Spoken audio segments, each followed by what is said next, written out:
Hello dear family. Diep wishes everyone a day full of energy and health. Diep decided to build a new life. Jame also returned with her holding hands and going together on a new journey. So what is their story?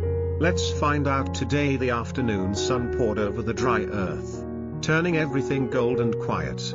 James knelt beside a small guava tree, his hand brushing over a tiny fruit that refused to grow any bigger. He smiled faintly and said to himself, "The soil here must be too dry. That's why the fruit can only grow this much." His voice was soft, filled with the gentleness of a man who carries too much care in his heart. But his thoughts were far from the field. Inside the small house behind him, Diep lay motionless on the bed, pale and fragile. She had been unconscious since last night. The doctor had said she might wake up today, or maybe tonight, but time kept stretching.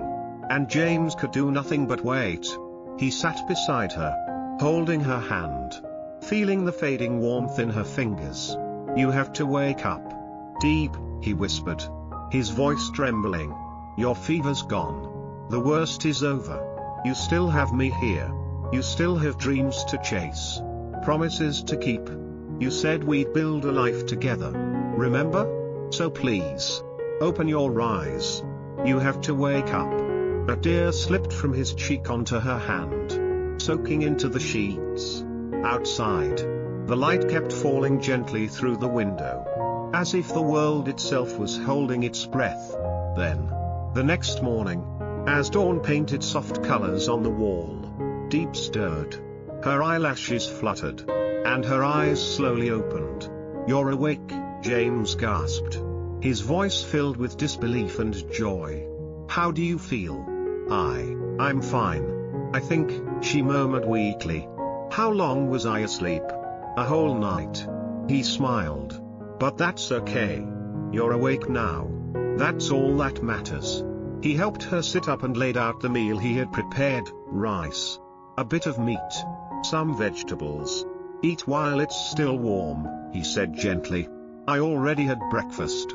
You need your strength." She looked at him with eyes full of quiet gratitude. "I'm sorry," she whispered. "I made you worry so much." "Don't apologize," he said. "You're here now. That's enough." Silence settled between them, soft but heavy. After a moment, she said, her voice breaking, "I hate being this weak, James. But I can't stop thinking about my parents. I still can't accept that they're gone. I keep reliving it in my head, and it's eating me alive." James reached out and took her hand again. "I know," he said quietly. "That pain. It's huge. But the past can't be changed, Diep. The only thing we can do is live now. For today. For what's still ahead. Please, don't let the past destroy you. Be strong, for yourself. And for me." Her tears fell silently, and she nodded. "I'll try. I promise." A few days later, when she had recovered, James took her to a place he had been preparing for months. It was a stretch of open land at the edge of the hills, kissed by the wind and surrounded by the scent of wildflowers. Trucks came and went, carrying sand from the nearby river. In the distance, the sound of water shimmered like music. "Look over there," he said, pointing toward the open field. "That's where our house will be. Over there is the pineapple garden. And that corner will have pomelo trees. I even dug a small pond behind the hill. You could raise fish, plant vegetables, anything you like. This whole place, it's for you." Diep stood still, her eyes glistening. "I don't know what to say," she whispered. "No one has ever done something like this for me." James smiled, brushing a strand of hair from her face. "You don't need to say anything. Just promise me one thing, that you'll leave the past behind and build a new future with me here." She looked at him for a long time, then nodded, holding his hand tightly. "I promise." They sat together on a slope overlooking the field as the afternoon turned soft and golden. The hum of the trucks faded into the distance, replaced by the wind whispering through young pomelo leaves. "You know," James said, "I chose this place because it's quiet. but still close to the town. You won't have to go far to sell your fruit or buy anything you need. We can start over here, just you and me. Diep smiled.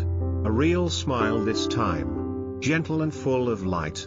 Thank you, James, she said. Thank you for not giving up on me. Thank you for holding my hand through the storm. He turned to her. His voice barely louder than the breeze. Not just through the storm. Diep. Through everything. And as the sun dipped behind the hills, their hands stayed intertwined. Their hearts finally still after so much pain. The world around them was quiet. The air warm with hope. Perhaps the storms outside would never truly end, but inside them, a calm had begun. Sometimes, love doesn't arrive to change the world. It simply teaches you how to see it differently, to see it softer, kinder, and full of new beginnings.